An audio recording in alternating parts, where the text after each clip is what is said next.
Hello friends, જય માતાજી, જય શ્રી કૃષ્ણ। આજે હું તમારા માટે એક એવી રેસીપી લઈને આવી છું જે એકવાર બનાવશો ને તો પુલાવ, શેજવાન કે બિરયાની બનાવવાની જરૂર જ નહીં પડે। અને આ બધાનો ટેસ્ટ તમને આ કલરફુલ બનેલા વઘારેલા ભાત બાદ મળી જશે। અને હજુ સુધી મારી ચેનલને સબસ્ક્રાઇબ ન કરી હોય તો કરી દેજો। તો ચાલો આપણે બનાવવાનું ચાલુ કરીએ। તો પહેલાં આપણે ચોખા લઈ લઈશું। ચોખા મેં સવા કપ જેટલા લીધેલા છે, જેને આપણે 2 થી 3 પાણીએ ધોઈ લઈશું।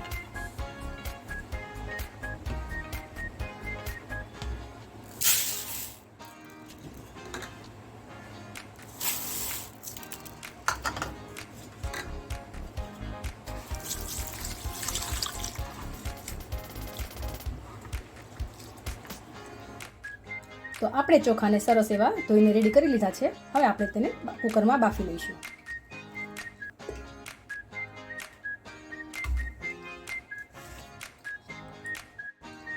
હવે આપણે કુકર ચડાવી દીધું છે, તેમાં આપણે ચોખા એડ કરી દઈશું।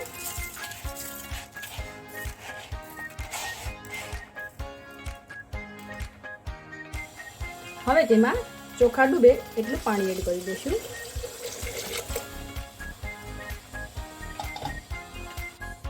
હવે તેમાં 1 ચમચી જેટલું મીઠું એડ કરી દઈશું અને 1 નાની ચમચી જેટલું તેલ એડ કરી દઈશું। તેલ એડ કરવાથી આપણા ચોખા ચોટતા નથી અને સરસ એવા છૂટા થાય છે। હવે આપણે કુકર બંધ કરીને 2 થી 3 સીટી કરી લઈશું।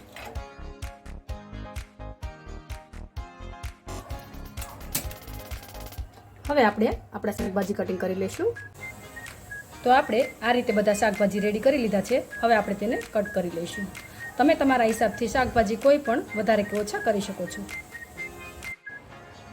તો આપણે આપણા શાકભાજી બધા કટ કરી લીધા છે। હવે આપણે ભાતને વઘારી લઈશું, જેના માટે મેં એક વાસણ ચડાવી દીધું છે અને તેમાં 1 મોટા ચમચા જેટલું તેલ એડ કરી દઈશું।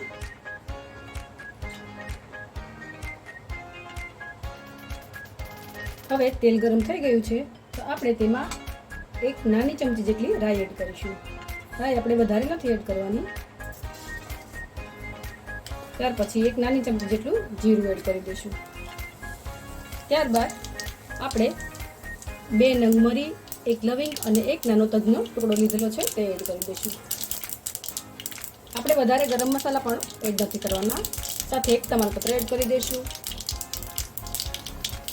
અને કટ કરેલા લીલા મરચાંના પીસ એડ કરી દઈશું।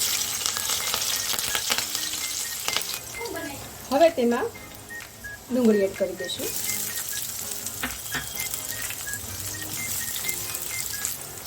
હવે 1 મિનિટ આપણે ડુંગળીને સાતળી લીધી છે, તો હવે આપણે તેમાં બટાકા એડ કરી દઈશું।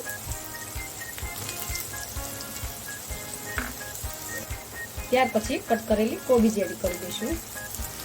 હવે કટ કરેલા ગાજર એડ કરી દઈશું અને સારી રીતે મિક્સ કરીને થોડી વાર માટે એને ચડવા દઈશું અને વચ્ચે વચ્ચે હલાવતા રહીશું। હવે આપણે આદુ, મરચાં અને લસણની પેસ્ટ એડ કરીશું। આ પેસ્ટમાં મેં 1 નંગ મરચી, 1 ઇંચ આદુનો ટુકડો અને 4 થી 5 કળી લસણની લઈ લીધી છે અને પેસ્ટ રેડી કરી લીધી છે। તે એડ કરીને હવે મિક્સ કરી લઈશું। હવે આપણે ત્યારબાદ 1 નાની ચમચી જેટલું મીઠું એડ કરી દઈશું। મીઠું આપણે ભાત બાફતી વખતે એડ કરેલું છે, એટલે વેજીટેબલ પૂરતું જ એડ કરવાનું છે। તમે તમારા સ્વાદ મુજબ લઈ શકો છો। આપણા શાકભાજી થોડાક એવા કૂક થઈ ગયા છે, તો હવે તેમાં આપણે કટ કરેલા મરચાં એડ કરી દઈશું, કેપ્સિકમ। ત્યાર પછી તેમાં કટ કરેલા ટામેટા એડ કરી દઈશું અને 1 નાની અડધી ચમચી જેટલી હળદર એડ કરી દઈશું। ત્યાર પછી 1 નાની ચમચી જેટલો ગરમ મસાલો એડ કરી દઈશું, જે બિલકુલ ઓપ્શનલ છે। સારી રીતે મિક્સ કરીને થોડી વાર ચડવા દઈશું। હવે આપણે એડ કરી દઈશું કટ કરેલું બીટ। બીટ આપણે છેલ્લે જ રાખવાનું છે। સારી રીતે મિક્સ કરીને થોડી વાર માટે હજુ ચડવા દઈશું। હવે આપણા શાકભાજી એકદમ સરસ એવા ચડી ગયા છે। ત્યાર પછી એમાં એડ કરીશું 1 નાની ચમચી જેટલું ધાણા જીરું પાવડર અને 1 નાની ચમચી જેટલું લાલ મરચું પાવડર। સારી રીતે મિક્સ કરી દઈશું. હવે એડ કરીશું 1 ફાડું લીંબુનો રસ.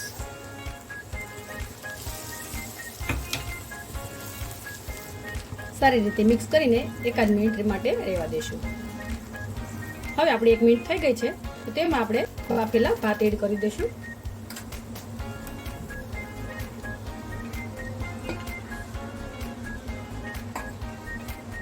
અને સારી રીતે મિક્સ કરી લઈશું. તો બન્યા છે ને એકદમ કલરફુલ એવા ભાત.